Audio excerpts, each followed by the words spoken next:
Hello and welcome to This Is Not a Book Club podcast. My name is Salim and I'm joined by Jawad. Jawad, do you want to quickly, so we've just recorded episode 1, do you want to tell people what is in store for them?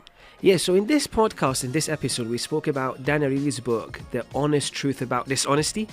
And we had so much fun discussing this book because there are so many funny and very practical studies in the book. So we spoke about that, from smashing windows, wearing fake sunglasses. And then in the second part of the episode, we took it a little bit deeper. You went very deep, just FYI. I really hope you enjoyed that. That was my favorite part. So do listen till the end of the episode. We spoke about some spiritual stuff, some metaphysical aspect of the book. And you think we'll be back for episode 2? I think we'll definitely be back for episode 2.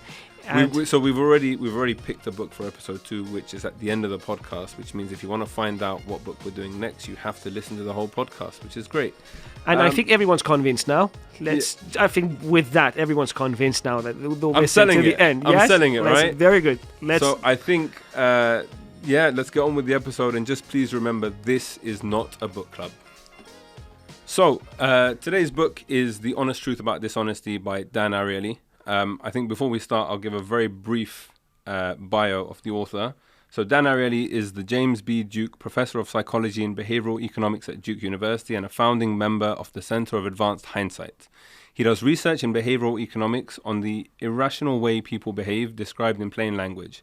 After using his knowledge of decision-making in behavioural economics to convince his girlfriend to marry him, Ariely realised that understanding decision-making can help anyone in their daily life. I didn't write this, by the way, guys. I copied this from a website. Finally, Irrationally Yours, Predictably Irrational, The Upside of Irrationality, The Honest Truth About Dishonesty, the movie Dishonesty, and the card game Irrational Game are his attempt to describe his research findings in non-academic terms so that more people will discover the excitement of behavioral economics and use some of the insights to enrich their own lives. That felt like a lot of work. I think you need a clap for that. Well done. Can you ring the bell for me? There or something? we go. Well done. So the bells, I think we haven't actually introduced the bells. The bells are for when someone does something or says something amazing. So that's why I've just received a bell. Yes. Because I feel like you really put your heart into reading that. I get more nervous like reading off a screen than anything. Which is a very good thing to say in the beginning of a podcast about reading books. But it's okay if you can read, then anyone can. I think that's a sentence we can that's start with. That's what we're trying to do, inspire people. Yeah. So in terms of the book itself, can you in a sentence or two just kind of provide your overview of what this book is? I think we start there and then we'll kind of expand out more. Yeah, so I think if I want to say in a few sentences what the book is about, it can be summed into these 2 points. First of all, cheating is not exclusive to a few bad people. A lot of people cheat on the right circumstances.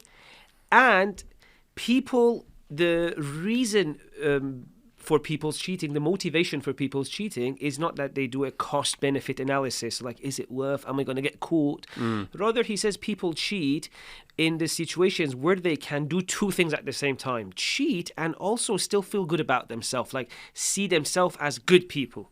So if they can manage to do these 2 things at the same time, probably they'll cheat. So that's I would say, summary of the book in 2-3 sentences. And in terms of key points or key takeaways, and I guess throughout this process we'll be talking about different elements of the book and we'll try and expand where necessary. But I thought it'd be good to kind of take it in turns and just go through some key points. So on my side, I think one of the interesting, early on in the book, he talks about the fudge factor. Oh, yes. And he talks about the level at which we cheat. So that basis of, we cheat enough that we can benefit, but not too much that we can still look at ourselves as good moral people. Throughout the book, there's this matrix experiment where he basically gets people to add up numbers in a sort of like Sudoku-like matrix, and the numbers have to add up to the number 10. And they're all like, 9.4, 1.2 or whatever. And you have to find matching pairs. And he incentivizes people by saying you'll get $1 for every correct answer that you give. And after 5 minutes, they have to count up the total, shred their paper, and then go to the examiner and say, I got 7 right, and they'll receive $7. But you would think that when the incentive was $10 instead of $1, Yeah. that the cheating would increase, because suddenly I'm not just making $2 extra, I'm making $20 extra if I just say I got 2 more right. Yeah. But he talks about the fudge factor and how you might think that people would cheat more because there's this cost-benefit analysis of what the benefit is, but actually what he found was that people actually cheated a little bit less, or to the same degree, essentially. And he changes the parameters and does this even internationally as well in different countries. Yeah. The same experiment is like the basis of the foundation of this book. Of the book, yeah. And the level of cheating remains consistent across the board. Yeah. Which is a little bit scary. Yeah, yeah. Because I think everyone likes to look at themselves as honest people. And I remember when I picked up this book the first time to read it, I thought that it'll be interesting to understand human psychology. But obviously, I don't fall into a lot of these areas. Of course, not me. But then the examples that he gives are so relatable. And you're just like, wow, okay, this is a bit scary. Yeah, and we're going to get even to scarier ones as we go. But I'm glad you started by explaining that experiment, because I think that, as you said, forms the basis of everything he talks about. And it's very interesting to see that he says this in contrast to an earlier view about why people cheat, which, as we said, it's about like people do this cost-benefit analysis. So he keeps trying to tweak the study to show that, no, it doesn't seem like people do that. So, for example, as he said, when he increased the price to $10, well, that should increase the benefit of cheating, but still the cheating remained the same. Or I think he even did without shredding as well. So there was a study in which people wouldn't shred their results, so there was a chance of getting caught higher. Mm-hmm. So the cost was higher. Yeah. And then with shredding as well, in the sense that they would be sure they're not going to get caught cheating, but still that didn't make them cheat more. Yeah. Which is the interesting thing. So he did 2 things. He increased the benefit, didn't change the cheating. He reduced the cost, still didn't increase the cheating. The cheating was always at a quite constant level. And he said, so it's got nothing to do with that rational thinking that, okay, this is the cost of cheating, I might get caught, this is the benefit of it. And so he keeps trying to prove this. And as you said, he comes up with the fudge factor, which is that I want to have my cake and eat it too. So if I just eat a little bit of my cake, I still have it too. Yeah. There's also that story that he tells very early on about, I think it's like a museum, the museum gift shop. Yeah. And he says that in the museum gift shop, they were losing money. Every month or whatever, the sales would not equal the amount that was coming in, the cash or whatever. And they suspected one old lady, I don't know why, that worked at the shop. So they marked the bills and whatever. And then after she had done handling the cash, they went to her and said, give us the money. We know you're stealing, whatever. Yeah. Lo and behold, she had some money. But she didn't have the whole amount. And then they kind of further investigated. And what they realized was that, from the gift shop to the next place, along the chain, everybody was taking just a little bit. Yeah. And so what he was saying here is that, everybody takes a little bit to feel that they're still honest, but, they're just taking a little bit. It's not a big deal. But what's interesting as well is that when you think about it, it adds up, and the kind of social impact or the net impact of it is that a large chunk of money is gone. Yeah. And so that's like when he starts with that, and again, like you start thinking, okay, this is very plausible. And I'm sure it's a real example that he's given, but it's very plausible that this is what's happened. Yeah. But usually in social situations, you always assume it's just one person who's bad. But actually, the reality that he's trying to propose is that it's everybody's a little bit bad. Yeah. So we have some people who are cheating a lot, but it's actually the ones who are cheating a little bit that, when combined, makes the most of the stealing. At least in these stories that he shares, it was these small things. It's interesting. I think it was in another one of his books that he even tries it himself. So he gives a large amount of money to some groups to do a study, etc., and he wanted them to cheat to see what happens. And even there he realizes that the people who cheated the most and stolen the most amount of money, when you compare that to the people who stole a little, the little ones in total stole way more. So it seems that it happens a lot. And this idea that he says, on the right circumstances, anyone will end up cheating, but only a little cheating that still they can rationalize their way out of it. There was another point that really kind of made me think was he talks about moral reminders of ethical standards. And so this same matrix experiment that we've been discussing, he got atheists to swear on the Bible that they wouldn't cheat. Yes, yeah. And although atheists don't believe in the Bible, cheating went down to 0. Yeah. And then you also had, for example, university students. I can't remember which university, but they have like an honor code. And they have to go through a whole week of honor code training, whatever. So at the beginning of the test, he made them sign. The students had to sign to say, we abide by, whatever Boston University's honor code. Yeah. And again, cheating went down. They did the same to students from a university that didn't have an honor code. And their cheating also went down, similar to the atheists, where like even when they're signing to something they don't agree with or doesn't exist in their heads, suddenly cheating goes down. And it got me thinking, I think from like my own perspective, we have Friday sermons, for example, at the mosque. And those are meant to be like very simple reminders. And it's almost like an anchor towards morals or ethics. And often the reminders are very simple. Yeah. But whilst we think nothing's happening because the guy's just saying the same stuff we've heard for years, actually just these reminders in themselves serve as essentially, I don't know, raising our moral standards. I don't know, like maintaining our decency on some level. So which is very interesting that these moral reminders, as you said, even for people who may not even believe in Bible, still help them cheat less. and I really like how in many different, for example, religions, they had these mechanisms built into it, which now he's scientifically trying to show that actually it may help. So we talked about moral reminders, but he also talked about the confession that we know some religious people do. And he said that how after confessing to their sins, when people go for confession, they end up cheating less afterwards, which is, again, a very interesting thing that he realized. And he explained it by saying that if people cheat for a while, there's and they, as we said, they always try to rationalize their cheating, right? So they're like, no, I'm not really cheating, I'm not, because he said we want to cheat, but at the same time feel good about ourselves. So that's why we use rationalizing to pretend it's not cheating. But if we cheat for a certain while, at some point apparently there's a switch where the rationalizing doesn't work anymore, and we're like, okay, if I'm not a good person, might as well go all the way, and people's cheating increases. Exponentially, right? So he calls it the what the hell effect. If I'm a bad person, what the hell, might as well. And he even gives some like examples, like if you see a building with like a few broken windows, it's much easier for you to break another one as well. Like it's already broken, if you know what I mean. So he says when people open a new page, like when, for example, they go to the church and they confess to their sins and feel like, you know what, I'm a clean slate now.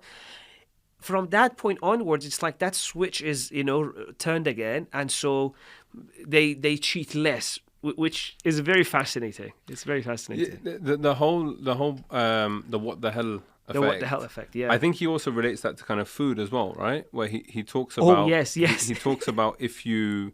let's say you're on a diet. Yeah. And then there's also depletion, which I think you can probably talk a little bit more about in a sec. But he says that, if you see like a cookie or whatever, firstly, there's this element of depletion where every time you walk past it, your willpower muscle is being like stretched. Yeah. But then it gets to a point where you're like, I'm just going to have the cookie. And once you have the cookie, you're like, okay, diet's out the window now. I might as well just order KFC and do this and that. And by the way, I've done a lot of scientific studies on this myself. And really? by scientific like study, personal. Okay, I get you.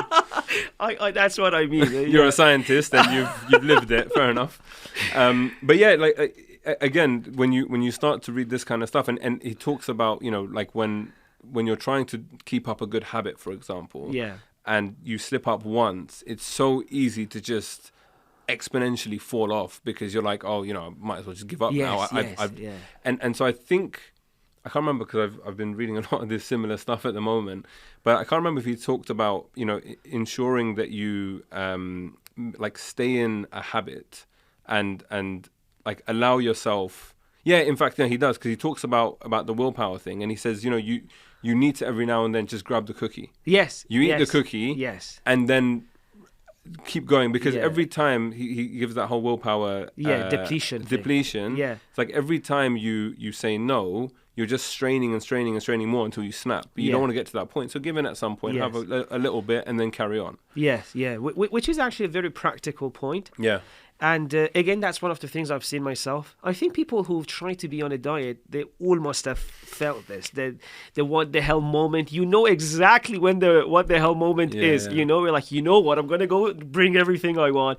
And the willpower depletion as well, because one of the things, for example, people see is that when they're near exam, they go back to their old eating habits because the exam is a stressful time. Cognition is really being, there's so much Load. There's a lot of load on your cognition, so you feel like your willpower is going down. So he says in these cases, go and give yourself something. Don't let the willpower go completely. Go and do something which you did, but that would stop you from going crazy and and I think I like Dan, although some people criticize him for going from his studies to giving these suggestions, but I actually really enjoy them. You know?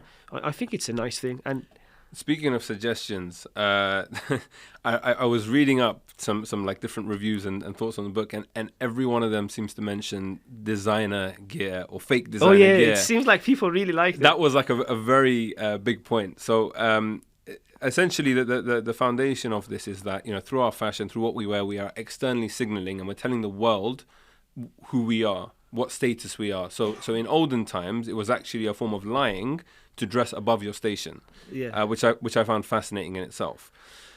Then he decides to ask the question: does wearing fake gear impact our behavior? And he, rather than external signaling, he talked about self-signaling. So what we're telling ourselves about what we're wearing. Yeah.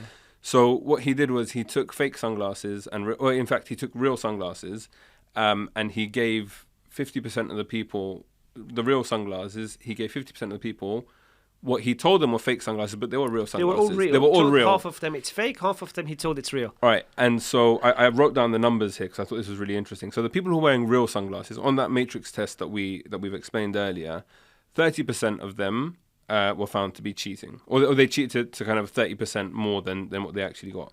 The control group, which is no sunglasses, 40%. Fake sunglasses, 75% or 73%.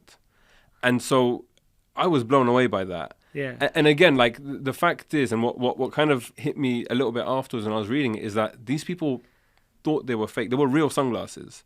They were real. It's just that they thought it's fake. The psychology of it is that deep, we don't even realize. Yeah. And so everyone's takeaway from this book is: do not wear fake sunglasses. Do not wear fake anything. Yeah. Which is very interesting, and I think that goes maybe to kind of the fact that when you're wearing something fake, again, we'll talk about the nuances of this. We'll get to the nuances. But do you have any embarrassing stories about people that you met and you spoke to? We'll about get this? to that too. We're going to get to that. We'll get to that. Good. But let's just open the study. Why would this happen? Because it may seem a little bit weird. Why, if I think what I'm wearing is fake, why would that increase my cheating? And the way he explains it is that the main thing, according to him, that stops us from cheating is that we want to feel good about ourselves. But when we are wearing something fake and we're pretending to people it's real, it's like at every moment we are getting an information against the fact that I'm a good person. It's not a cheating that happens once and then I can stay away from it and rationalize it. Because it's happening at every moment, so very soon I get to the what the hell effect. And it becomes increasingly difficult to rationalize it for myself because it's not like I did it and it's now over. Oh, you know what? I didn't mean it. No, I keep doing it. So because I keep wearing it, it takes me to a place where I'm like, you know what? Maybe I am a fake person or something like that. And then so the cheating increases.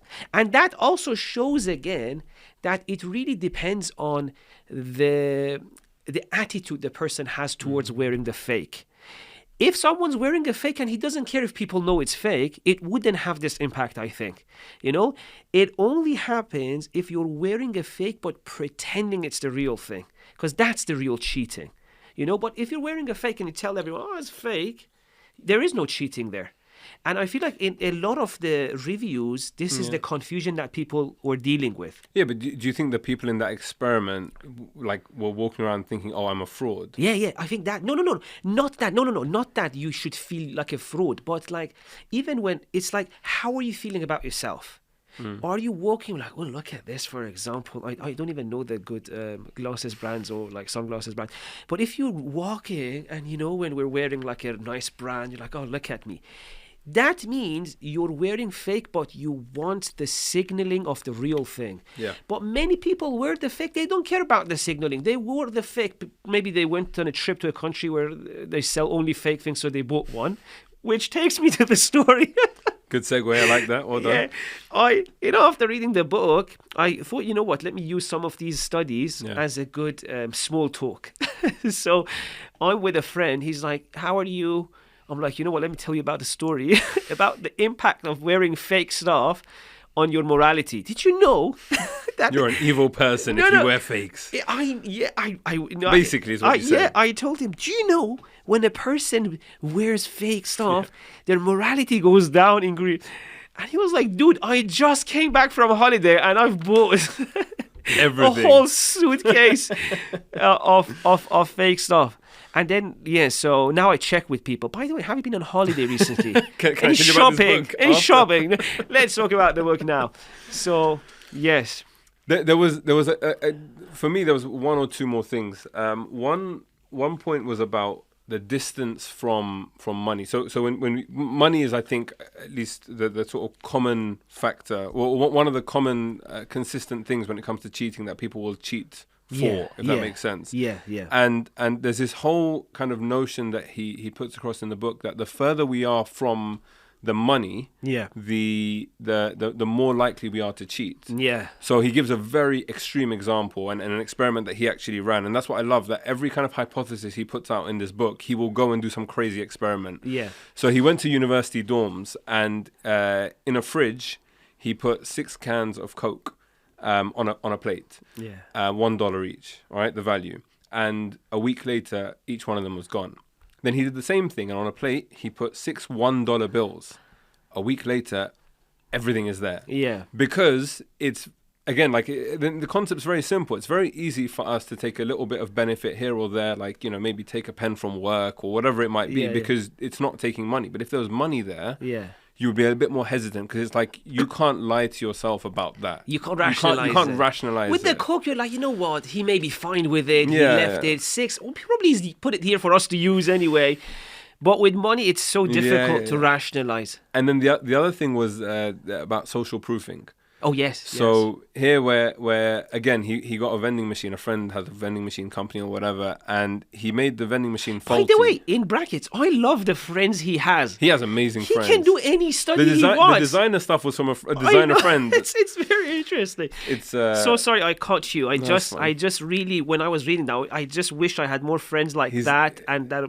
Anyway. But it's like every. Do you want me to buy you a vending machine? I don't get it. What do you want? I would love a vending machine. Okay. Actually, I would love a vending machine. If all the hundreds and millions of fans of this show want to chip in and buy you a vending machine, we can even put it here and we can do sponsorship. We need to find a vending machine company that will sponsor the podcast, and they're there. So yeah, he social proofing. So he had a friend with a vending machine company. Yes, he's very lucky. We know that.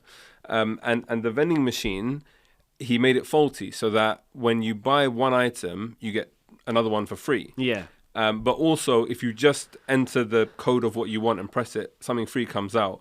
Now, there was 2 interesting findings from this. Number one is that nobody took more than 3 items. So they would do it once, they would get 2 items. Then they would like figure out that it's dodgy, get another one, do it a third time, and then that's it, they would stop. Yeah. And on top of that, people would also very quickly invite their friends to try the same thing. Yeah. And again, the point that he made with that is that we need to be able to look at ourselves and feel that we're good, moral people. Yeah. And the only way we can do that is if our friends are also doing the same thing. Yeah. And I found that like scarily, like when you think about things, when you're doing something questionable, or if you're not sure about something or whatever it might be. Yeah.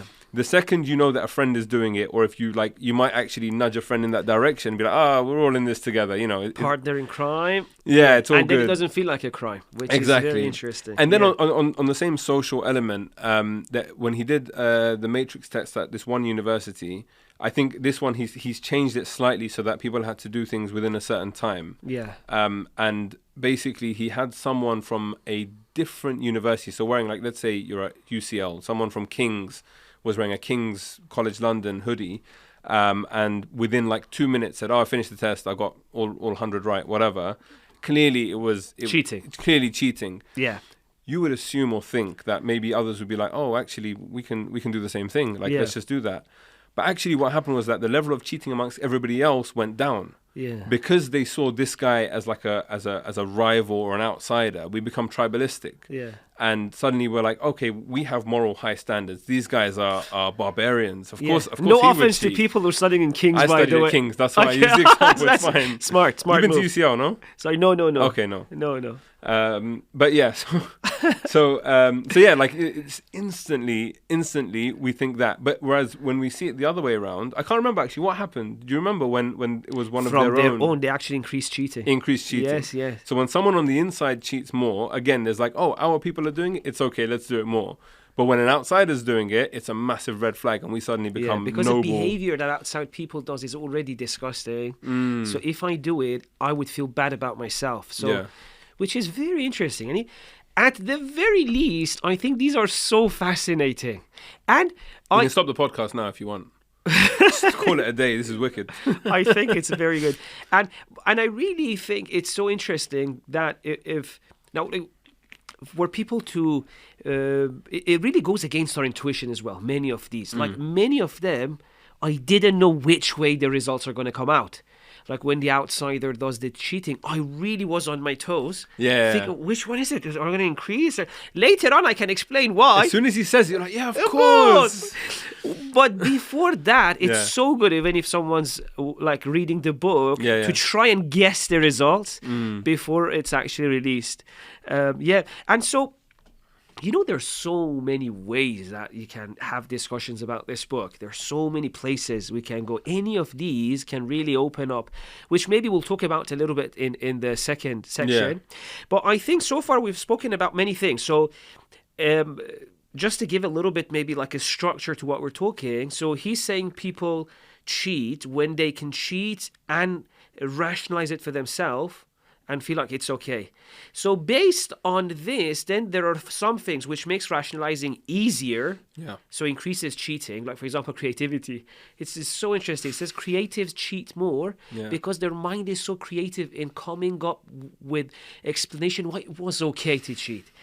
And then so there are certain things which make rationalization easier and increases cheating, and certain things which make rationalization more difficult. And so decreases it. Weren't ethicists also more likely to cheat? Yes, that's very interesting. Because again, his explanation of it is that ethicists know every kind of moral foundation and framework and have studied it to such a length that they can justify any of their actions. And I think he said that at one university, the book that went missing the most frequent was the ethics book. The ethics books, they were just never returned. And the interesting thing is, when they did a study of them, they did not think that is the case. They thought because they are studying ethics, etc. Dan himself was shocked, I think, by the findings, right? Yeah, so, but what even the people who studied ethics, they did not think this is their behavior, but their behavior goes against their ideas, which again shows, which is one of the things I loved about this, is that talking about ethics does not make you an ethical person. Talking about anything doesn't make you that thing. On this, that thing is speaking. But generally, I've learned you can really think that by talking about something, you become good at it. Which studies show you don't. In terms of the first half, is there anything else you want to add before we move on to discussing it? I think we mentioned most of the things. We spoke about how creativity increases it, the psychological distance. Should we go through our ratings? Yeah. Go on. Should we just mention the joke? You have a joke? Yeah. No, he's got a joke about how psychological distance helps you cheat. So he says here, a son comes home, Johnny I think his name is. Johnny comes home with a note from school that Johnny today stole his classmate's pencil. and so please deal with him, etc. His father sees the note from school and he's mad at Johnny. He's like, Johnny, why did you steal a pencil from school? Especially knowing that I can get you whatever pencil you want from office. I'll bring you 10 pencils. Right? Yeah, I remember this. And he's telling that, the idea of bringing a pencil from office doesn't seem like stealing, but it's literally the same thing. In terms of rating, yes, I think for all the books that we're doing, we want to do readability, practicality, and then depth or quality of insight. Yeah. So I'll give my scores for all three and a little bit of reasoning, and then you can do yours. Or do you want to go one by one? Let's go one by one. One by one. All right. So we need numbers. Yeah, we'll bring them. Next time we'll do that. Should I ring the bell like the number of times? I'm joking. Go for it. All right. So in terms of readability, I found it very easy to read, which was good, because some of the other books that we're going to go on to talk about were not easy to read. Not the same. But I did also find it a little bit repetitive. Okay. So I gave it a 7. He's got a very good style in the way that he writes. He writes like he's having a conversation with you. It's very... Yeah. You feel like you're talking to Dan, which is very nice, and he's very good at that. So 7 out of 10 for me. 7 out of 10. I gave him 9. Yeah. Because you're generous. No, I love the way Dan writes. Okay. It's really not that easy to find that funny scientist, And I think Dan is naturally funny. So I will give it a 9. And the reason I give it 9 and not 10, because I was worried if I give 10, you'll be like, you're just being generous. But you still said that, so now I'm hurt. Funny enough, practicality, I gave it a 10. Because generous. No, it's not, because most of the examples you can apply to your own situation. So there were a lot of times when I'm reading this, and it might not be the exact situation that he's presented. Like I've never walked around with I don't wear fake. I have in the past, but not like consciously trying to signal externally something else. But I found it very practical. Yeah.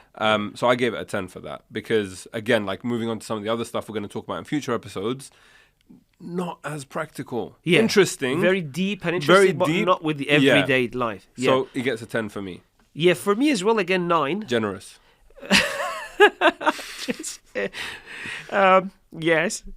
Do you go below 9, or is that it? No, wait. Okay. Honestly, I am so conscious of your bullying when I'm rating things. Bullying. Yes, it's. This is the first time we've done this. You can't say it's not a trend. I haven't bullied you before today.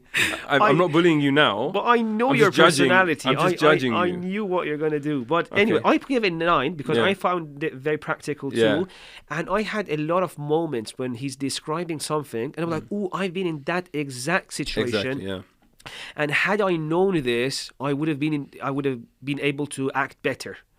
So because of that, I gave it a 9. And there are so many examples, from the depletion when you're on a diet to the karma thing, which we forgot to discuss, by the way. This may be a good... when he was like, when you feel wronged, then it makes it easier for you to cheat. Even if someone else wronged you, you find it easier to cheat on someone else. And again, a very simple example. Like when we were driving in, I almost hit somebody in the car. They weren't... Okay, this sounds really bad. I was driving, they were driving. Everyone is fine. Everyone was in a car. There was no collision. But that person was very aggrieved by my... It wasn't reckless driving. I just wasn't paying attention. I almost, drove into him. That's fine.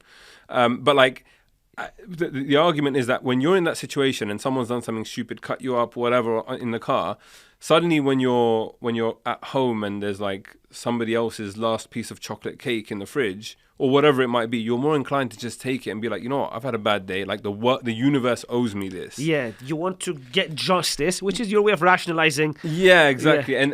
And that, I've definitely been in that situation. Oh, yes. Where you're like, you know what, that's it. This is I deserve this now. Yeah. So things like this, which you can find yourself in them easily, makes me want to give it a 9. And then the last... Depth and quality of insight. So I give it a 6 because whilst it's very good in what he does cover, I do feel like it's just the same point or the same very limited scope and area. It's a very deep dive into the concept of honesty, but it was a bit too limiting for me. So I gave it a 6. Yeah, I gave it a 6 as well, but for a different reason. Why'd you give it a 6? For a different reason, and I'll explain why.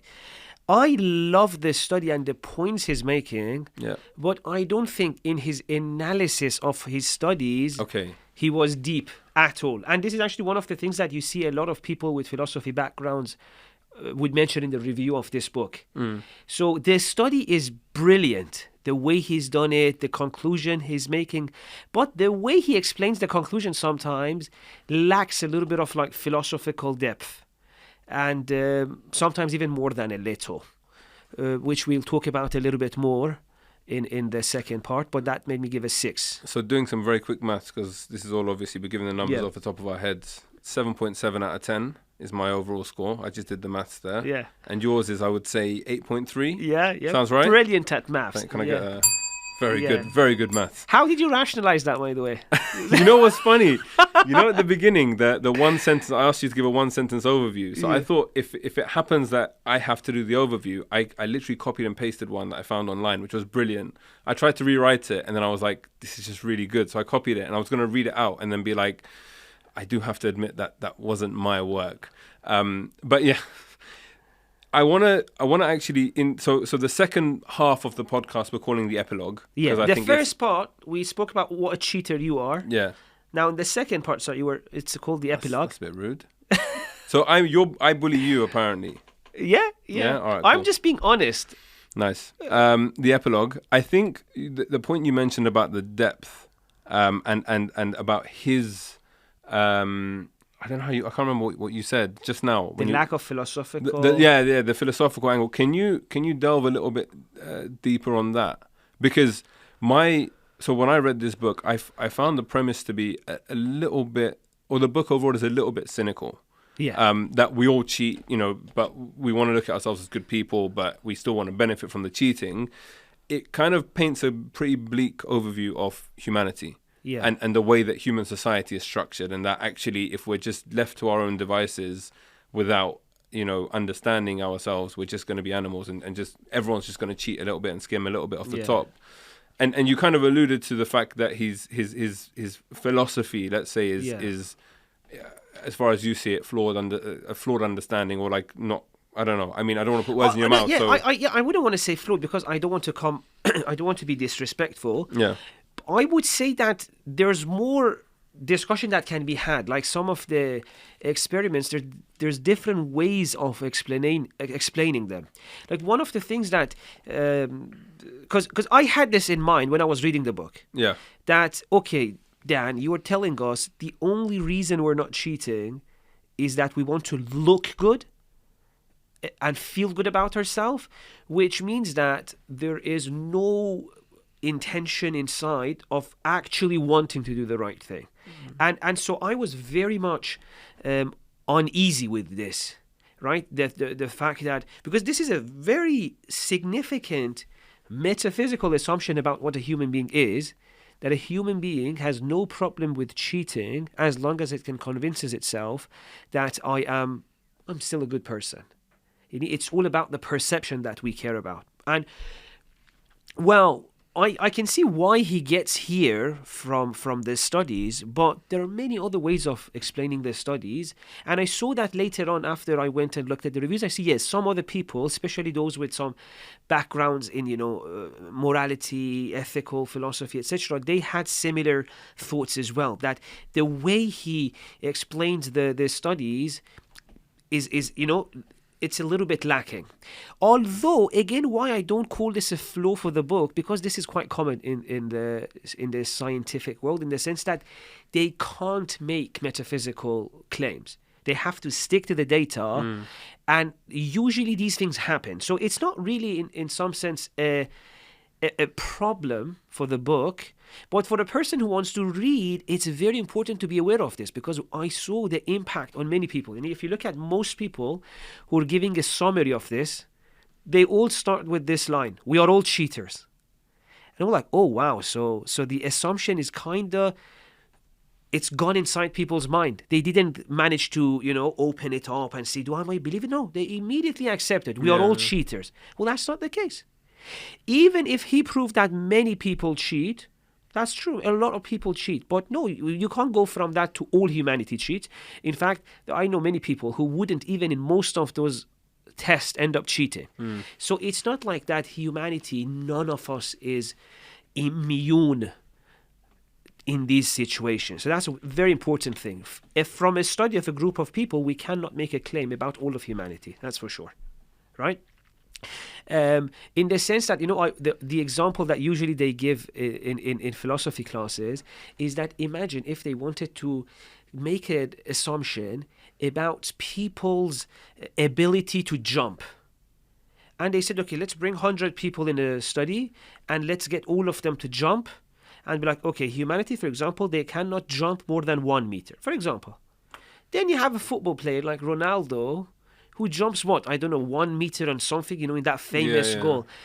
But you cannot go from a study of even 1,000 people like me to make a claim about humanity, because then we may have someone like Ronaldo that does something like that, right? The same is with these kind of things. Even if you bring 1,000 people and all 1,000 of them cheat, doesn't mean that everyone's going to cheat. You may have Ronaldos of morality too, right? Ronaldos of morality. Yeah. And in the same way that in football there are some people who are exceptional, in morality it's the same thing, right? And some of them, like Messi, it's more natural for them. Some of them, like Ronaldo, maybe put even more hard work into becoming more moral. So this is one important thing, that we can't go from studies like this to make claims about all of humanity. That's one thing. And another thing was like even the assumption itself, even among people who cheat now, let's say the cheaters, the ones who cheat a little bit, is it really that we don't cheat sometimes because we want to look good ourselves?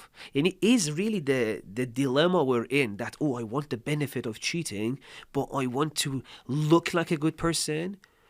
Or could it be that a lot of the times the dilemma is that I want to be the good person. I really want to do the good thing, but at the same time, I really want this. It's like there's two parts in us, parts that wants to do the good thing and parts that is really desiring something. So because it's so cynical to say that you don't want to be a good person. You want to think you're a good person. These are two different things, right? I don't know how you felt when you read that about when you like.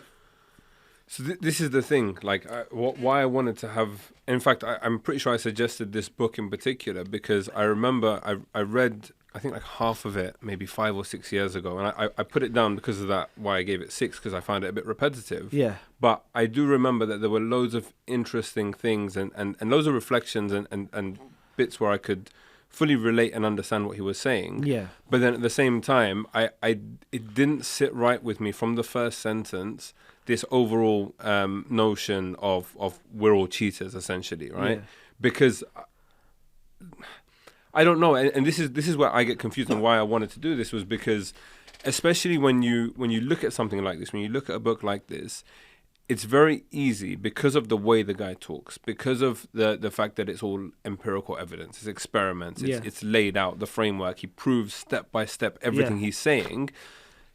As a person who's not a scientist or someone who's read into all of the philosophy and all this kind of stuff, it's very difficult not to just agree, because someone needs to tell me something else that sits better with me for me to be able to look at that. And I wanted to kind of, I'm going to keep deflecting. You can ask me questions. I'll just keep pushing it back to you. But you spoke about the kind of metaphysical side. Yeah. And you were saying that, he can't talk about metaphysical evidence. And you said that there are people who have critiqued this book, philosophers and whatever else. What is an alternative, if you could, for example, paint an alternative narrative of man contrary to this book? And I'm not asking you to contradict or, whatever you want to say, just say. But how would you present it? Let's say someone's just read this book and they just think, oh my God, I'm a horrible person. I cheat. Everybody cheats. The world is awful. How would you look at it differently? How do you look at it differently?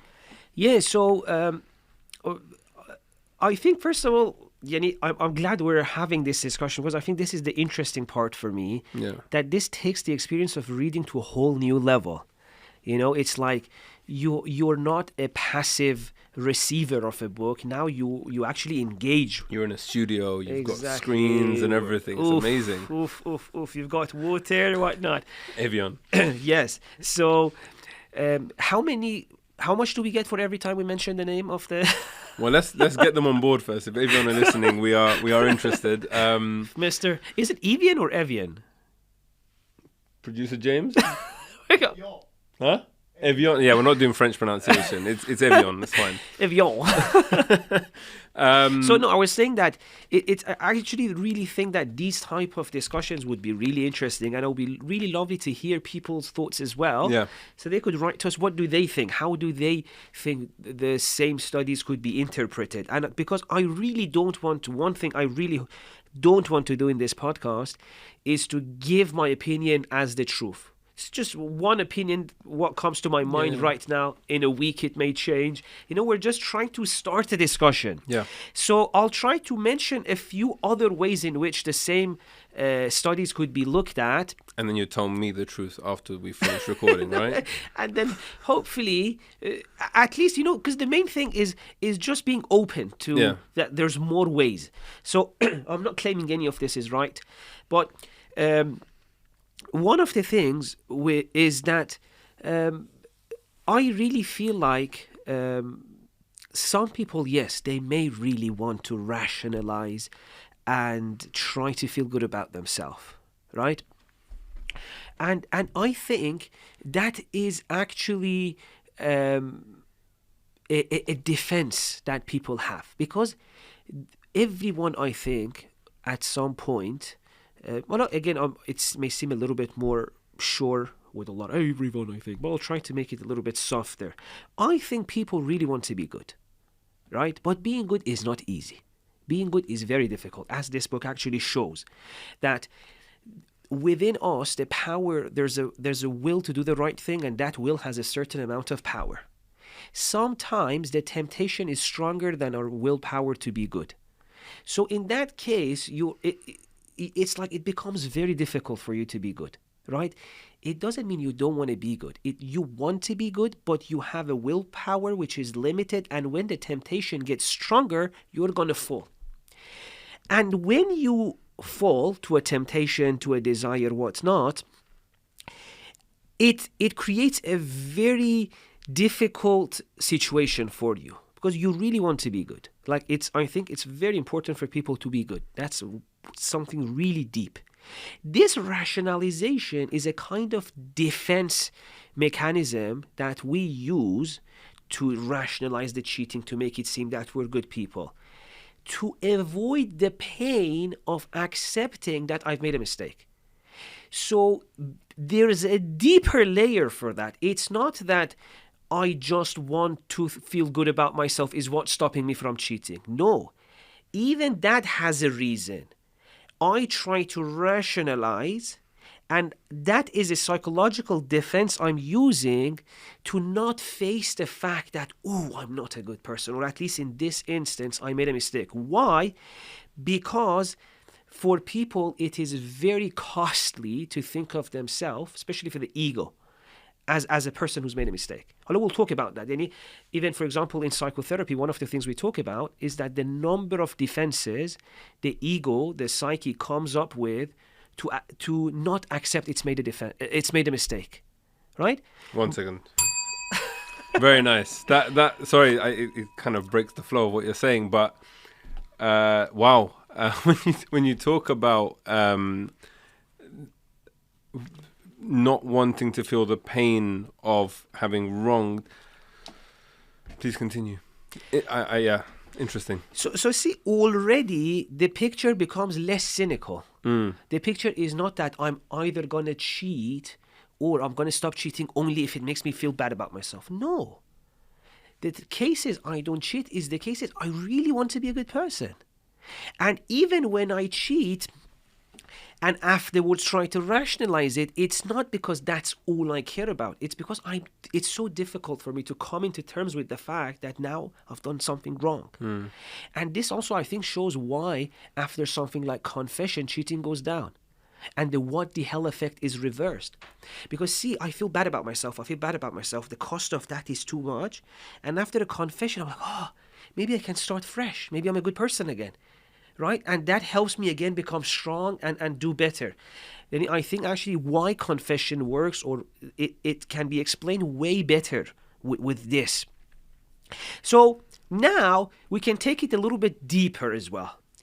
Okay, there is this cost of accepting that we've made a mistake, especially, as he said, in a world in which the systems are set to make cheating so difficult to avoid. Right? So he says, for example, with how financial structures are set in the way that there's so much distance between us and the consequences of our actions. Right? So he mentions of like stock options where you can tweak something and you don't think like it's going to really hurt people. It's just a number I'm changing on a computer, but it's going to really cost a lot of people. All of this is making it more difficult for our moral willpower to do the right thing. Right? And it's like you have a willpower and now the world has gone crazy, like way more difficult to do the right thing. And your willpower's like, what do I do? I'm going to do the wrong thing. I might as well convince myself it wasn't wrong. And this is what most people do. Just on that, I was reading Atomic Habits, which we're hopefully going to cover in a future episode. And there he talks about triggers, for our habits and whatever else. And it's just because it got me thinking now when you're saying this, that he talks about like the machines in Vegas, the slot machines. Yeah. People pull them apparently 600 times an hour. Like when someone sat there 600 times, they're pulling that thing, hoping for the best. But I also know, and I've read stuff in the past that talks about, the sounds and the sights of these machines are fully engineered to entice us to go again. And so, you talk about us fighting this and the fact that we're in a digital age. And so already when it comes to theft, it's no longer, for example, stealing someone's money on the street out of their pocket, but just online, a few clicks of a button and you can take hundreds or thousands of pounds. Exactly. But likewise, where, if with something of vice like gambling, you've suddenly got like it's being engineered to pull you in. Exactly. And it's not just gambling. The same thing, maybe we can talk about that book by Johan Hari about how social media is bringing the best psychologists to make us addicted to their platforms. The dopamine hit. Because we are the customers. So what humanity has done, especially now, is that we are creating a society in which our moral willpower becomes way weaker than the systems around us. Yeah. Right? And in fact, that's not a bug. And sometimes it's the feature of the system. Now, this may take us to a very cynical point. Wow, so are you saying it's like impossible to live ethically in this world? Because the temptations and the cheating abilities are getting so much stronger than our willpower. In many cases, that is actually true. It's like really difficult. It's like swimming against the current to do the right thing, although it's still possible. But I think now it's interesting to go to a little bit of maybe spirituality, which is in spirituality, especially in Islamic spirituality, a path of it, a stream of it, this idea has been addressed. And there is this concept even in the Quran about there are two ways of doing the wrong thing. There's a verse that says there are people who do the wrong thing in the bad way. الَّذِينَ أَسَاءُوا السُّوءَ. The idea is this. Okay, you cheated. There's two ways of cheating. Once, you cheat and say, I'm not happy that I cheated. Another time you cheat and you're like, maybe there is no morality, there's no right and wrong, there is no God, there is no consequences, right? It says, don't do that. And it says that the end of those who do that, do the bad thing but do it in a bad way, is that they slowly stop seeing the signs. Which is very interesting because he was saying that even in this book, he scientifically proved it, that if you start cheating for a while and rationalize it, at some point you stop believing it. So he said people who put fake things on their CV, at some point they have that skill. Yeah. Right? So that verse in the Quran is saying, dude, I know you're going to be in situations where you'll do the wrong thing. And because you think if you do the wrong thing, then you're no longer... This is, by the way, what happens psychologically. As soon as we make a wrong thing, because we're trained by our parents and like people around us, that I only love you if you're a good boy or if you're a good girl, right? Oh, be a good boy so mommy loves you. This has made us psychologically conditioned that if I make a mistake, I'm not loved anymore. I'm not worthy anymore. So we make a mistake, we rationalize it immediately. Quran says, dude, your love and worth is not dependent on this action that you do. So if you find yourself in a situation in which you're going to make you're going to make a mistake, be honest about it. Be like, I did it because I was weak. Not I did it because that person did it too and it's okay. Or because there is no morality. Sorry to cut you up, but it's almost like when in the book he talks about, the depletion element. And it's like, I'm not endorsing doing things that you perceive to be morally wrong, but like, it's like, do it, know that you're doing it, and then get back to being good again, rather than allowing the what the hell effect to take over, which is exactly. And one of the things maybe in another book we can talk about is that a lot of challenges we go in life as well are the result of these defenses that we come up with to convince ourselves we're good people, right? Because as I said, we've been conditioned to think that if I make a mistake, I'm not worthy. Right? And this is a result of the way we like parenting and schools and whatnot. These defenses at some point in our life really help us. Like if at some point I feel that I'm not worthy, it's going to be very difficult. So I rationalize, no, I'm a good person, and that helps me survive into adulthood. But in adulthood, if you don't fix these defenses, if you keep rationalizing, these are all patterns of cognition that really cost you, leads to anxiety, leads to so many things. So Quran says, be honest. The best thing is honesty. You're worthy no matter what. Even if you're making the worst mistake, you're still worthy. You're precious, right? Be honest about it. Say I'm weak.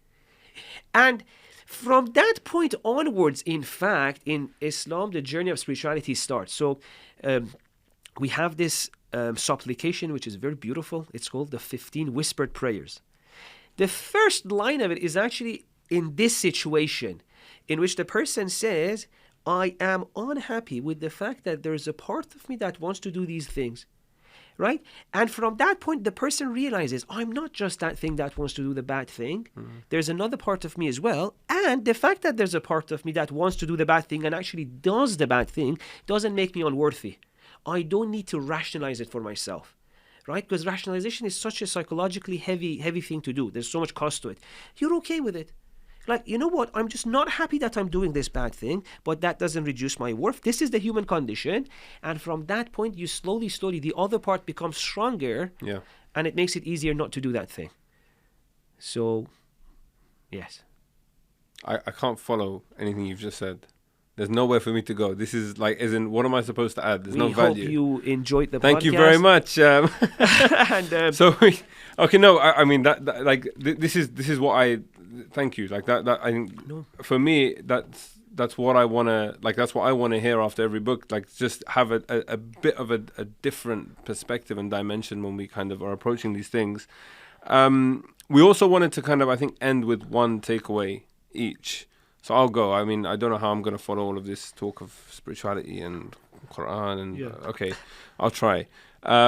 So I think the one thing that I took away from it was this notion of depletion, identifying when we are depleted. And there's one experiment, I don't think we've mentioned it, but this cognitive load thing where again, he got people to do the same matrix experiment. One person had to remember a string of 7 or 8 numbers mentally in their head for like an hour whilst doing a different task. Another person had to remember the number 5, for example. And then when you come to the matrix test, you're so drained by trying to remember that number that's it's sort of like your inhibitions have been lowered, and now you're like, oh, whatever, I'm just going to cheat. So identifying your depletion and analyzing your decision making, I think, is a key one. So for me, after reading this book, every time that I think there's like an element of potential dishonesty, or there is actual dishonesty that I enact, I start trying to trace back my steps and be like, okay, why did I do this? Am I tired? Maybe like, I had a rough night's sleep, or whatever it might be. Yeah. And I think really, really trying to be honest with yourself. Also this notion of money and removing ourselves from money and thinking about, how easy it is to essentially cheat. Yeah. And for me, I think it just put me on edge a little bit in a good way, being able to like actually critically analyze and look at myself constantly. And assess what I'm doing, and I think understanding that we're constantly in a state of flux, so we're always up and down. There's always going to be changes in our mood and whatever, and that is going to impact our behavior. That's something I didn't always think about, because I thought, okay, I'm Salim, I'm this person, I'm consistent. Yeah, stuff happens, whatever, but actually, our actions are and our thoughts and our behaviors are heavily impacted by the context or by the condition that we're in or whatever it might be. Yeah. That was my takeaway. Now you got to beat that. Impossible. But I'll segue from the last thing you said, that our context really affects our behavior. Yeah. And I really liked the moral reminder thing, because that study showed something which it's so good now to have scientific proof for it as well. Yeah. That action is impacted by what comes before it, right? So it's not like at that moment I can make myself cheat less at the moment of action. But prior to that, I can add things to myself that when I'm at that moment, I will be stronger and cheat less. And these kind of pre-action works. Well, in this, for example, he talks about remembering the 10 commandments, right? Yeah. Well, that's one example of it. I genuinely think knowledge comes prior to action. There are certain things that we can do that then it will impact all of our actions. In spirituality, they say connection to that, the greater reality that transcends us, that will be kind of like this moral reminder, but it wouldn't just help in one aspect. That knowledge will impact all of our actions. So it's not that when they were, for example, being remembered of the 10 commandments, in their head was like, oh, after this, I'm going to be doing a test and this will help me cheat less. No, they just did it and then they faced that action and they were better in it. But if they were going to a different action as well, they would have been better then. And it's one thing that comes inside you and in different situations makes you act better. Any chances are, after being reminded a lot, we should do this study too, of the 10 commandments, if you're with your wife or if you're with child or your husband or your family, you're going to act better. There's less chance of you, for example, hurting them or maybe cheating on your partner, right? So this one thing comes inside you and just makes you act much better in so many ways. And so that's my takeaway. Well, thank you very much. I think this went well. What do you reckon?